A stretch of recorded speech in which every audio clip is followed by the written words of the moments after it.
जो केमिकल आदि डाल करके बहुत वर्ष, महीने 2 महीने 4 महीने तक बाद में भी चलाए जाते हैं। अब जैसे ऋतु नहीं है किसी फल का और वो फल है तो वो हमारे योग्य नहीं है। ऋतु का फल भले वो जैसे आंवला या कोई भी ऐसा आपको खट्टा भी लग रहा तो आपके ब्रह्मचर्य की हानि नहीं होगी, क्योंकि ऋतु का फल है और प्रकृति वैसे ही देती जैसे शरीर की आवश्यकता होती है। तो कोई भी फल या कोई भी सब्जी ऋतु के अनुसार पाए। ऋतु के प्रतिकूल कोई भी सब्जी जो क्या कहते हैं कोल्ड स्टोर में है, हाँ कोल्ड स्टोर, उसमें रखी वाली ना पाए, मतलब ताजी ताजी जो ऐसा कोई भी भोजन ऐसा पाए जो पचने में हल्का हो, जो मधुर हो, प्रिय हो।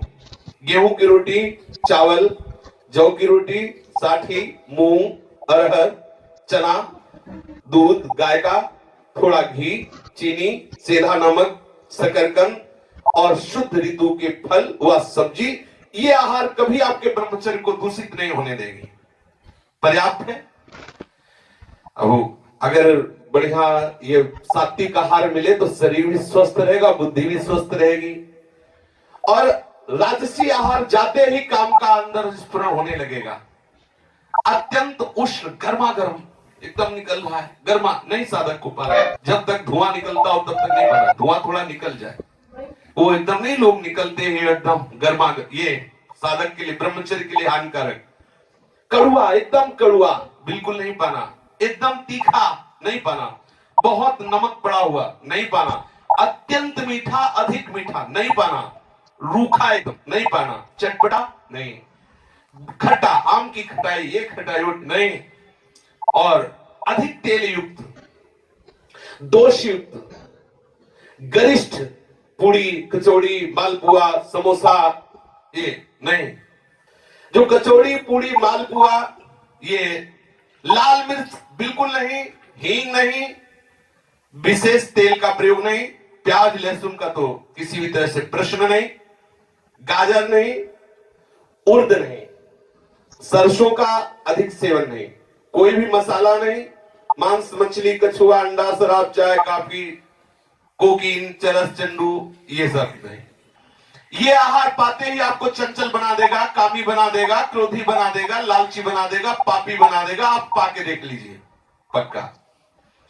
जो ये अत्यंत उष्ण कड़ुआ तीखा नमकीन अत्यंत मीठा रूखा चटपटा खट्टा तेल युक्त दोष युक्त गरिष्ठ पूड़ी कचौड़ी मालपुआ खट्टा लाल मिर्च तेल हींग प्याज लहसुन गाजर उड़द सरसों मसाला मांस मछली कछुआ अंडा शराब काफी डाफी और कोकीन और चरस और चंडू और सभी सब, ये सब पाने वाले कभी ब्रह्मचर्य नहीं रह सकते।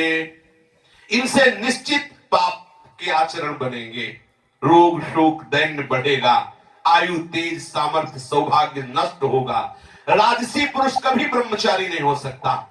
और तामसी राजसिक आहार भी मिलता है। तामसिक आहार में जब अधिक मात्रा में गर्मा गर्म पाया जाता है तो तामसिक ही हो जाता है।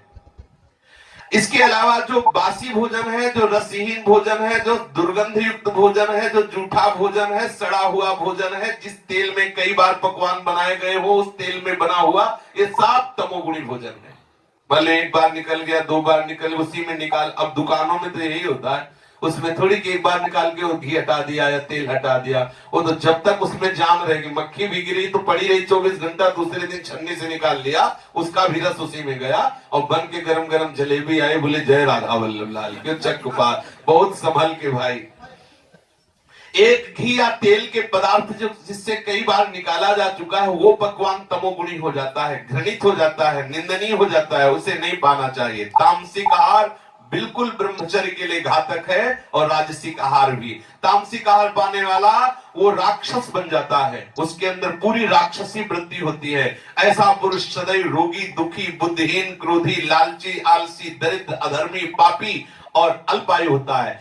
जो हस्त क्रिया के द्वारा वीरपात करता रहता है वो अकाल मृत्यु को निश्चित प्राप्त हो जाएगा, मरेगा, क्योंकि महत अपराध बंद। वो मत समझो कि अपराध नहीं बन रहा, वो अकाल मृत्यु को प्राप्त होगा, उसके अंदर ऐसे भयंकर रोग पैदा हो जाएंगे, परेशान हो जाए। डरो डरो, वैसे ही मरना है, काय को ऐसे मर रहे हो। राधा राधा रटो, नियम से चलो, एक बार निश्चय कर लो मुझे हर जन्म सहना है, प्रभु की प्राप्ति के लिए मैं हर कष्ट सहूंगा, ऐसा भाव कर लो। और फिर सात्विक भोजन भी जब पा रहे हो तो विचार बिल्कुल ठीक होने चाहिए। भोजन पाते समय कोई ऐसा दृश्य जिससे आपके विचार गंदे हो, कोई ऐसा पढ़ना जिससे विचार गंदे हो, कोई ऐसी वार्ता करना, या कोई अंदर ही अंदर विचार गंदे करते हुए सात्विक आहार भी पाओगे तो आपकी बुद्धि पतित हो जाएगी। महापुरुषों ने ये अनुभव करके बताया है। भोजन पाते समय जो विचार होता है उससे रस बनता है, रस, उसी रस में आपके भाव जाते हैं, वही भाव आपकी नस नाड़ियों में जाकर के वैसे ही पूरे शरीर को प्रभावित कर देते हैं जैसे भोजन पाते समय हम विचार करते हैं। इसलिए बहुत सावधान, भोजन पाते समय यदि आपके पास चिंतन की भाववृत्ति नहीं तो आप बाहर से सत्संग लगा दीजिए, कीर्तन लगा दीजिए और उसको सुनते हुए प्रसाद पाए, बहुत बढ़िया। ये तो देखो कलयुग भगवान की कितनी कृपा है, भोजन पा रहे हैं, कोई महात्मा बोल रहा है, सत्संग आप बैठे सुन रहे हैं, बहुत बढ़िया है। यंत्र का आजकल तो बहुत बड़ी कृपा है।